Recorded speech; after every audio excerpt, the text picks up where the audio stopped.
Siapa di antara kalian yang abis nonton pertandingan Iran versus Mesir kemarin? Wadidaw, golnya tuh ngegol banget, seru banget, tetapi ada intrik sepertinya kecurangan.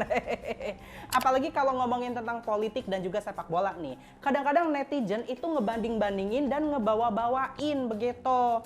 Apalagi setelah di injury time, Iran berhasil mencetak gol dan ternyata dianulir oleh wasit, VAR tentunya, dan ngecek ternyata nggak gol. Cuma kulit sepatu doang ternyata offside ya guys.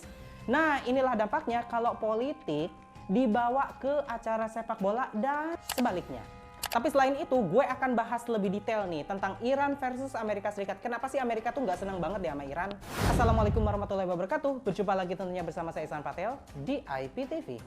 Yang lebih menarik dinilai Setiap yang hidup memiliki masalah dan IPTV membahasnya. Bayangin ya guys, negara kamu masuk ke dalam jajaran negara yang masuk Piala Dunia. Jangan bayangin Indonesia deh, entah kapan gue. Tapi di video sebelumnya gue udah bahas nih kenapa Indonesia nggak masuk Piala Dunia dan tipsnya. Kalian bisa cek di episode sebelah ya. Negara kamu udah euforia masuk Piala Dunia, tapi menjadi sorotannya bukan karena skill sepak bolanya, atau masuk grup nerakanya, atau jersey kostum yang begitu bagusnya, nope ya. Tapi negara kamu masuk jajaran tim yang masuk Piala Dunia karena politiknya. Ya iyalah, sekarang ini kan lagi rame banget nih, Israel menyerang Iran, atau sebaliknya Iran memberikan invasi kepada Israel, tapi Israel dibantu oleh Amerika Serikat dan juga sekutu di Timur Tengah. Seperti ada Arab Saudi, Suriah, Lebanon, Qatar, Irak, dan lain sebagainya. Iran kayaknya berjuang sendirian deh dengan Hizbullahnya di Lebanon tentunya ya. Ini yang gak kalah menariknya nih, Presiden Amerika Serikat Donald Trump beberapa kali ya memberikan nuansa permusuhan kepada Iran. Dari batalnya perjanjian damai, dari Selat Hormuz yang Iran menutup kembali, ini yang membuat Amerika Serikat geram. Bang, kita bahas bola yuk, ngapain bahas Selat Hormuz? Tunggu dulu, karena ini ada kaitannya nih. Nah, tim yang gue maksud ini adalah Iran ya, salah satu negara powerful di Asia. Seperti Jepang, Korea Selatan, Uzbekistan, dan juga King Indo. Iran ini sama-sama negara kuat sekali. Selalu masuk perhelatan Piala Dunia. Tapi perhelatan Piala Dunia kali ini membanggakan dan berbeda. Bedanya di mana bang? Bedanya adalah Iran ini home base-nya di Meksiko, tapi mainnya itu di Amerika Serikat. Dan ketika peluit wasit sudah dibunyikan tanda akhir dari pertandingan, Iran harus cepat-cepat masuk ke dalam pesawat karena harus take off. Katanya sih begitu ya, kata dari tim Iran. Waduh, kayaknya diobok-obok banget nih. Jangan-jangan yang punya acara bola Joshua lagi diobok-obok, airnya diobok-obok. Jadi Piala Dunia 2026 ini unik banget. Uniknya di mana?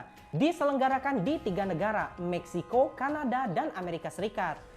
Kebetulan Iran tadinya sih dijadwalkan home base-nya di Amerika Serikat karena alasan politik, visa, dan nggak ngerti lah, paspor segala macam. Lagian Donald Trump kadang-kadang begitu deh ya pikirannya. Jadi home base-nya tuh di Meksiko. Bayangin, home base-nya di Meksiko, mainnya di Amerika Serikat. Alasannya banyak sih, keamanan lah, dari ketinggian lah, dari cuaca lah, dan lain sebagainya. Ya namanya juga politik ya, kalau dibawa ke ranah sepak bola ada aja. Apalagi kalau udah lawannya Amerika Serikat. Yang berikutnya nih, yang membuat warganet kayaknya makin geram deh dengan pertandingan Iran, atau tim Iran ini selalu katanya didolimi banget di Piala Dunia yang home base-nya Meksiko, Amerika Serikat, dan juga Kanada. Ketika kalian melihat kemarin salah satu pertandingan Iran versus Mesir tentunya, yang keduanya membutuhkan kemenangan untuk masuk ke dalam 32 besar. Waduh, Mesir pertama kali mencetak gol, kemudian Iran mencetak gol, dan Iran juga sebetulnya mendapatkan kesempatan penalti ya, terus kemudian ditepis. Dan yang uniknya adalah di injury time Iran itu berhasil mencetak gol. Euforia luar biasa, kegembiraan luar biasa. Finally pecah telur juga. Ternyata dicek juga tuh sama Bapak VAR. Dan memang netizen kembali nih beradu acting alias beradu argumen. Katanya, bang sah-sah aja, mau kulit sepatu, mau kulit kuda, ya kan, mau kulit kerupuk. Kalau memang itu peraturannya masuk dalam garis offside, ya offside aja. Nggak ada hubungannya deh sama politik. kata yang biasa aja, kata yang ngebela Iran nih, memang Amerika nih zolim, lebih baik besok-besok mainnya di Indonesia aja, ya kan? Gak ada tuh istilahnya yang dizolim-zolimin, cuma begitu bagus mainnya diganti pelatihnya. Gue nyinggung siapa bang, terserah lu deh ya. Yang bapak nyender ini kali. Yang berikutnya yang membuat warganet tegang lagi dalam pertandingan Iran versus Mesir atau Iran versus negara manapun deh, yang intinya Iran sedang bermain di Piala Dunia yang home base-nya adalah Meksiko tapi mainnya di New York City. Nah, yang membuat netizen geram lagi adalah keterlibatan Donald Trump di dalam pertandingan ini. Ini sih salah satu teori konspirasi ya. Nah teman-teman, hal kayak gini tuh sudah lumrah ya di belahan dunia manapun. Misal ada satu buah negara yang sedang bermusuhan dengan negara lain. Kemudian negara lain ini didapuk menjadi tuan rumah dari salah satu event. Tentunya beberapa negara kan harus masuk tuh ke dalam kawasan dari negara tersebut. Nah karena negara yang bermusuhan tadi harus ikut dan harus hadir, ini yang membuat otoritas pemerintah setempat, yaitu si tuan rumah, memberikan kuasa dan punya kuasa penuh terhadap siapa saja yang masuk dan keluar kepada negara tersebut. Dalam hal ini, Amerika Serikat menjadi tuan rumah Piala Dunia. Iran dan Amerika Serikat dari tahun 2022 memang sudah memiliki ketegangan politik dan ketegangan perang di Timur Tengah. Hal ini yang membuat Amerika Serikat memberikan kesempatan kepada Iran untuk ya udah masuk deh, main deh di Piala Dunia, tapi visa dibatasin, paspor dibatasin ya, pesawat juga dibatasin segalanya. Ini berpengaruh kepada psikis dari pemain Iran. Kalau pemain dari negara lain kayaknya anteng-anteng aja deh. Korea Selatan biasa aja, Ghana biasa aja, Mesir juga biasa aja. Khusus Iran memang luar biasa, nggak enak banget. Apakah lumrah dan normal? Kalau dari sisi hubungan diplomatik, hal semacam ini wajar. Adanya tekanan dan adanya pihak yang menekan. Tetapi kalau dari sisi etika, sepertinya ini tidak beretika dan tidak bermoral. Makanya Donald Trump dalam hal ini telah melakukan tindakan amoral. Dia tidak sportif. Bang, lu kayaknya nyalahin Donald Trump deh. Tunggu dulu. Donald Trump memang tidak terlihat terlibat di dalam pengaturan skor, di dalam penzoliman kepada tim Iran. Tetapi secara politik, YTTA aja deh bang. Yang tahu-tahu aja deh, ya kan? Jadi begitu teori konspirasi yang gue ambil dari netizen dan dari internet. Kalian boleh percaya, boleh juga enggak. BTW kalian dukung siapa nih Piala Dunia kali ini? Jadi pertanyaannya, kenapa sih politik itu masuk ke dalam Piala Dunia? Karena Piala Dunia itu panggung, 5 miliar orang tuh nonton. Kalau kamu bisa bikin narasi Iran tertekan, Iran kalah mental, itu kemenangan propaganda tanpa harus nendang bola. Mulai dari jadwal penerbangan yang mepet, liputan media yang fokus kepada ketegangannya aja, bukan kepada taktik, sampai wasit yang di bawah tekanan publik Amerika, semua itu akumulasi. Tapi justru disitulah mental baja Iran muncul. Sepak bola Iran dari dulu lahir di tengah sanksi. Liga mereka main tanpa sponsor besar, pemain mereka sering tidak bisa transfer ke Eropa karena masalah paspor. Mereka juga sudah terbiasa main dengan tangan diikat. Waduh. Dan tim yang terbiasa diikat, kalau dilepas sekalinya aja larinya paling kenceng banget bang. Tuh ya, rata-rata memang begitu negara-negara yang punya adidaya dan adik kuasa seperti Amerika Serikat.